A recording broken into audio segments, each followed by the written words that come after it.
देखिए, यह धर्मनिरपेक्ष देश है। मंदिर, मस्जिद, गिरजाघर, चर्च ये सारे बनने चाहिए। ये हिंदुस्तान के लोगों की आस्था का सवाल है। इस पे किसी को भी रोक नहीं लगानी चाहिए। आप हिंदू होकर मस्जिद बनाना चाहते हैं? अच्छा ये बताइए, इस देश की आज़ादी हिंदू, मुसलमान, सिख, ईसाई सभी लोगों ने मिलकर के हासिल किया है। तो आरएसएस के लोग कहाँ थे?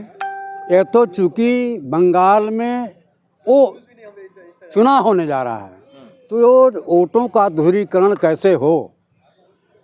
चित भी मेरी, पुट भी मेरी, ये भारतीय जनता पार्टी की नीति है, रीति है, सिद्धांत है। अगर कोई मंदिर, मस्जिद वहाँ बना रहा है तो मस्जिद बनाने में आपत्ति क्या है? मस्जिद बनने दीजिए, गिरजाघर बनने दीजिए। अगर आपने भगवान राम का मंदिर सुप्रीम कोर्ट के आदेश के बाद आपने बनाया, तो हिंदुस्तान का एक भी मुस्लिम बता दीजिए जो राम मंदिर के निर्माण में अवरोध उत्पन्न किया हो।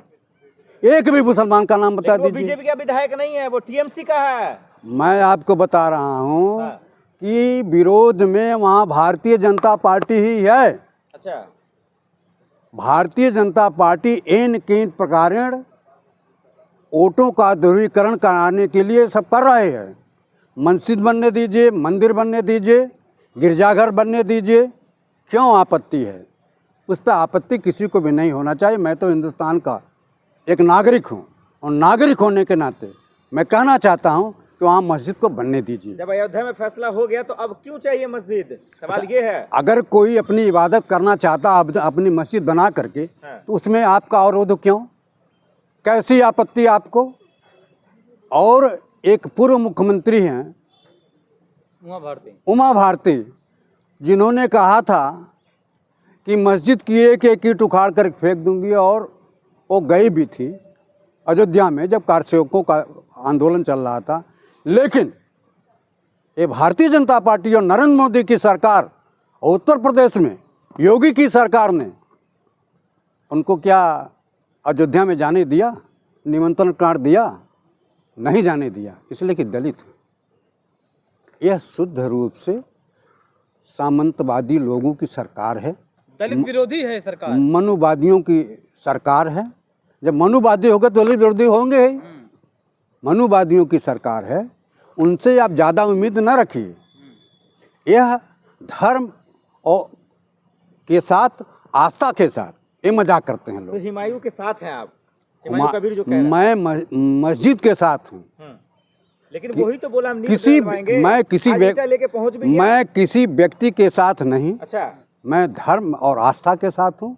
अगर कोई भी कौम मस्जिद बनाना चाहती है, मुस्लिम परिवार, आप चाहते हिंदू मुसलमान हो?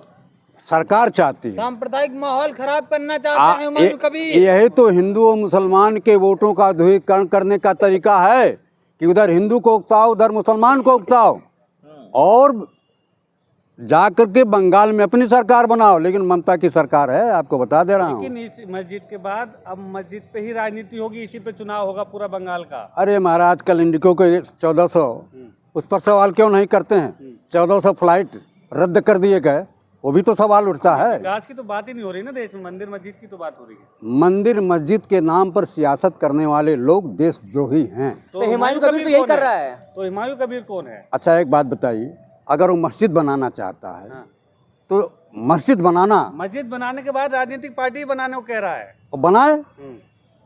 भाई हर व्यक्ति स्वतंत्र है राजनीति करने के लिए, हर व्यक्ति स्वतंत्र है। हम भी दल बना सकते हैं, हमको कोई रोक नहीं सकता है। मस्जिद बनाएगा बाबर के नाम पे, तो बनाने दीजिए। बाबर को लाया कौन? अगर आप इतिहास जानना चाहते हैं, बाबर को लाया कौन हिंदुस्तान में? अकबर को लाया कौन हिंदुस्तान में? जब लोकतांत्रिक देश नहीं था, छोटे राजाओं और महाराजाओं का देश हुआ करता था, तो यही राजा मान सिंह, यही राजा सारे लोग मिल करके बाबर को लाए थे। और बाबर अपने लिए नहीं कुछ किया। जो मुगल साम्राज्य था, मुगलों ने हिंदुस्तान के लिए दिया। ताजमहल किसके देन है? आप बता दीजिए ना।